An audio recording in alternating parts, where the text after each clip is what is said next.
nous pouvons entamer notre ordre du jour.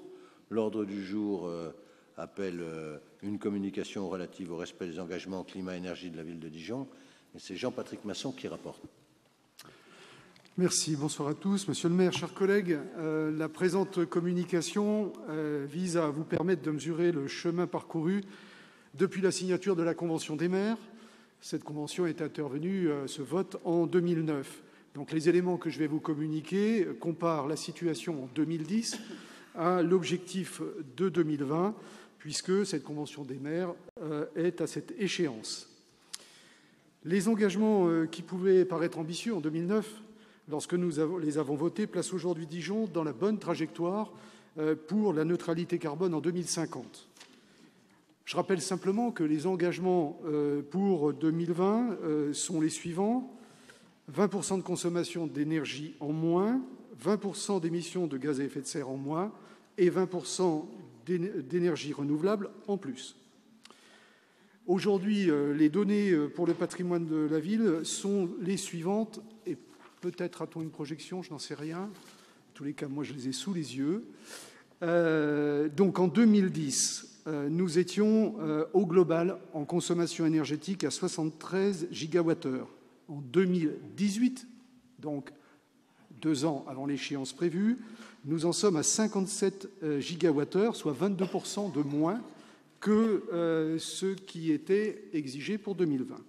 Ça se décompose de la manière suivante. Alors, il y a une petite subtilité, c'est que on nous demande de comparer sans les variations du climat, ça fait moins 22%. Si on considère les variations du climat, c'est-à-dire grosso modo des hivers un peu moins rigoureux sur les 10 dernières années, la moyenne nous amène à moins 18,5%. On n'est pas tout à fait au 20%, mais je rappelle, on est en 2018. Vous avez ça sous les yeux. Pour le chauffage, c'est moins 23%. Je ne vous dis pas les chiffres, vous les avez. Pour les gaz à effet de serre, moins 45%. Et pour les énergies renouvelables, nous sommes passés de 1,4% à aujourd'hui une situation où nous avons 32% d'énergie renouvelable dans le chauffage et 20% quand on considère toutes les énergies. Ça ne se répartit pas de la même manière, vous le constatez, selon les énergies. En matière électrique, c'est moins 1,7% sur 10 ans. Pour le gaz, moins 35%. Pour le réseau de chaleur énergie renouvelable, plus 285%. Pour le fioul, moins 96%, et pour l'eau, moins 18%, puisque c'est également un élément important d'économie. Je tiens d'ailleurs à préciser que la disparition de l'utilisation du charbon, je rappelle, on avait du charbon, la quasi-disparition du fioul et la baisse de plus d'un tiers du gaz contribuent largement à améliorer la qualité de l'air sur notre territoire. Alors, certains esprits chagrins pourraient dire « oui, mais ce sont nos chiffres » et peut-être douter de leur sincérité.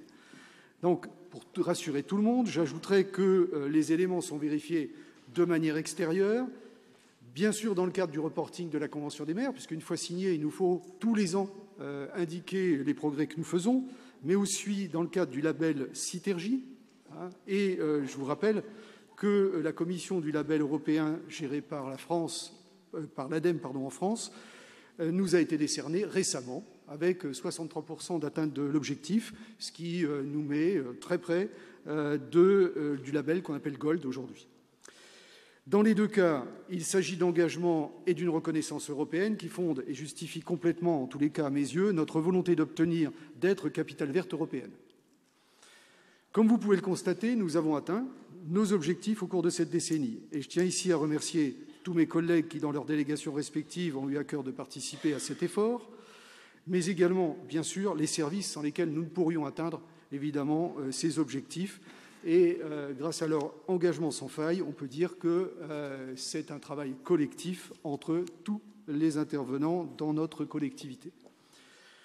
Bien sûr, l'histoire ne s'arrête pas là, puisque j'ai cité l'objectif de la COP21, c'est-à-dire en 2050, la neutralité carbone.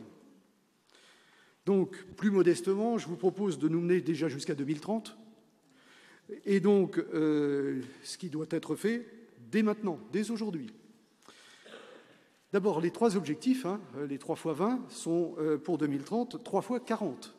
Donc, on comprend tout de suite que la marche est haute et il va nous falloir travailler ardemment. Pour cela, nous disposons de leviers immédiatement mobilisables.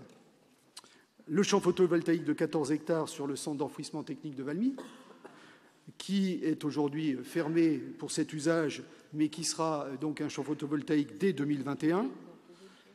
Ce projet s'accompagnera bien entendu d'un grand nombre de surfaces de photovoltaïque mobilisées sur nos bâtiments, même si elles seront chacune de moindre importance. On comprend bien. L'extension du réseau de chaleur urbain, dont la part de NR aujourd'hui à 70%, deviendra à 85% et alimentera encore plus de bâtiments de notre patrimoine. L'utilisation de l'hydrogène d'origine renouvelable, qui concernera dans un premier temps les bennes ordures ménagères et quelques véhicules de notre flotte, mais également dans le futur la mobilité plus largement et peut-être même des bus à hydrogène, pourquoi pas, dans les années qui viennent. Il nous faudra réduire de manière importante également la consommation des bâtiments, puisque vous avez noté qu'il y a un item qui porte sur la réduction de ces consommations. Et là, ce sont les groupes scolaires surtout qui sont, parce qu'ils sont nombreux, et nous l'avons fait sous cette mandature. Il nous faudra continuer dans la mandature suivante ce travail sur les groupes scolaires. Ce point est crucial car il conditionne les résultats de 2030. La rénovation des bâtiments est une nécessité absolue pour limiter à la fois nos consommations et nos émissions de gaz à effet de serre. Pour conclure, je vous invite à constater avec moi que malgré les difficultés que constituent ces politiques, les engagements pris en 2009 ont été tenus, qu'il faut pour cela une volonté politique sans faille, une mobilisation de tous les services travaillant efficacement et, bien entendu, un regard extérieur qui nous challenge à tous les moments et sur tous les sujets. Nous avons devant nous une nouvelle décennie de travail et je ne doute pas que nous atteindrons les objectifs de 2030. Il en va de notre capacité collective à contribuer à la sauvegarde de l'humanité. Alors, pour ceux qui disent « oui, mais ça n'est que Dijon », j'imagine que vous connaissez la parabole du colibri, qui, face à un immense feu de forêt, devant lequel tous les animaux sont impuissants et atterrés, seul ce colibri s'active allant chercher quelques gouttes d'eau avec son bec pour le jeter dans le feu. Aux animaux qui s'étonnent en lui faisant remarquer l'inutilité de son geste, le colibri répondit « Je le sais, mais je fais ma part ». J'espère vous avoir convaincu que Dijon fait sa part. Merci. C'est une belle métaphore que vous venez de filer avec ce colibri. Nous sommes des colibris en réalité. Et donc, je remercie toute la majorité pour ce qu'elle a fait et pour nous avoir permis d'en arriver jusque-là. C'est bien, ces outils-là, ils sont à disposition pour demain. Une nouvelle majorité, une autre majorité, la même majorité, que sais-je encore. Donc, photovoltaïque sur 14 hectares, vous pouvez, c'est la CRE qui l'a validé, vous pouvez en être fiers. C'est pour couvrir l'ancienne décharge. Un réseau de chaleur qui desservira 55 000 logements et qui fera à terme 120 km. C'est beaucoup de travaux, mais c'est aussi beaucoup d'emplois. Des fois, des étés un peu plus difficiles pour les soudeurs, mais on arrive à développer le réseau de chaleur. L'hydrogène, c'est l'avenir. Une unité de production d'hydrogène qui soit durable, de l'hydrogène durable, c'est pas de celui qu'on importe, mais de celui que l'on fabrique, qui sera donc sur, bien sûr, l'usine d'incinération, qui est plus qu'une usine, maintenant qu'il y a un vrai complexe.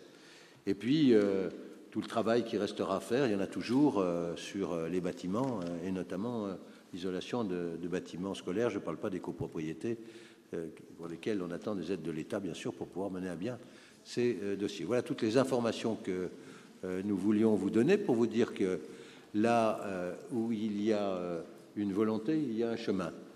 Et donc, le chemin, il est tracé, c'est celui de la lutte contre le réchauffement climatique. Et je suis très heureux qu'on fasse ça aujourd'hui, peu de temps après l'échec de la COP25 à Madrid. C'est une vraie catastrophe pour l'humanité tout entière. Et donc, autant, on peut le dire, s'était battu tous ensemble à Paris pour arriver à convaincre tout le monde lors de la COP21, et les gouvernements de l'époque qui étaient arrivés. Depuis, les démagogues sont arrivés, cassant bien des accords, et il est temps de savoir resituer les choses. Pour mémoire, je le dis souvent, sachez qu'un Américain a une empreinte carbone de 20 tonnes, un Français de 12 tonnes et un Bengali de 0,3 tonnes. C'est sûr que les efforts ne sont pas les mêmes à faire par les uns et par les autres. Voilà ce que je voulais vous dire, et donc c'est très important que nous avancions tous ensemble. C'est pour lutter contre le réchauffement climatique. Bien sûr, il faudra s'adapter aussi au réchauffement climatique, et vous verrez que dans le projet de budget que vous présentera notre grand argentier, il y a des crédits prévus pour ça. Pas uniquement pour les brumisateurs, parce que ça serait cher le brumisateur, 700 000 €, mais aussi pour d'autres dispositifs d'îlots de fraîcheur. Voilà, mes chers collègues, sur ce rapport, vous nous donnez acte de cette communication, et je suis sûr que vous êtes tous très heureux que la ville de Dijon ait ainsi pu faire valider son label Citergy, qui était un label très attendu, et déposer sa candidature pour être ville verte européenne. Madame Hervieux, je n'avais pas vu que vous aviez demandé la parole, mais c'est bien volontiers que je vous la donne. Et vous l'avez. Oui, parce que, Monsieur le maire, chers collègues, après cette présentation par Monsieur Masson, ça nécessite un commentaire, d'autant plus de notre part, d'autant plus que nous avions soutenu activement cette démarche volontaire et ambitieuse, et face à laquelle on voit bien l'inertie internationale des différentes parties engagées dans les conférences climat.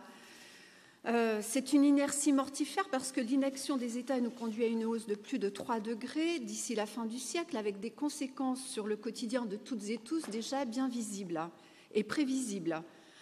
Ainsi, de façon récurrente, à chaque conseil de fin d'année, et celui-ci n'y échappe pas avec l'échec de la COP25 de Madrid, vous venez de l'évoquer, Monsieur le maire, alors nous déplorons l'incapacité des États à relever ce défi climatique. Et à l'exception de la COP21 qui avait débouché sur l'accord de Paris, une première sur le plan diplomatique, il faut le souligner, mais dont le prix à payer devient très très problématique puisqu'on avait repoussé alors la question qui fâche. La question qui fâche, c'est celle des moyens, des ressources financières perçues comme autant de contraintes alors que cela devrait permettre d'engager résolument un nouveau cycle planétaire à la hauteur du défi climatique. Du coup, cela renforce encore plus nos responsabilités en tant qu'élus locaux, la part du colibri, ça vient d'être dit, pour poursuivre les actions pour diminuer la production et les émissions de gaz à effet de serre sur notre territoire, en faire un territoire résilient, notamment pour les personnes et familles les plus modestes, conformément aux valeurs de justice sociale et de solidarité que nous portons. Alors que la présidente de la Commission européenne venait tout juste d'annoncer un Green New Deal, on se demande comment les chefs d'État de l'Union, dont le président français, ont pu laisser filer cet échec malgré les attentes fortes des associations, des citoyens engagés, des efforts de gouvernements locaux et des collectivités dont la nôtre. Aller plus vite et plus loin dans nos territoires est donc un impératif montrant au gouvernement, à la nouvelle Commission européenne, qu'aller vers le zéro carbone est possible. Et que c'est d'autant plus possible qu'au-delà des chiffres et des schémas présentés ce soir et commentés, des indicateurs d'une ville qui agit pour un modèle énergétique plus sobre, il s'agit, pour gagner cette bataille du climat, de construire avec les habitants la ville de demain. Cette implication citoyenne est essentielle pour engager la transition des modes de vie tout en ciblant les besoins des habitants et à y porter les réponses pertinentes. Cette dynamique engagée dans les territoires doit contribuer à peser pour la réussite de la COP26 l'année prochaine à Glasgow, ce dont nous l'espérons. Et le conseil municipal de décembre 2020 saura sans doute se l'approprier pour une part. Je vous remercie. Merci, Madame Hervieux. Donc, vous nous donnez acte de cette communication et vous nous encouragez à poursuivre. C'est très bien.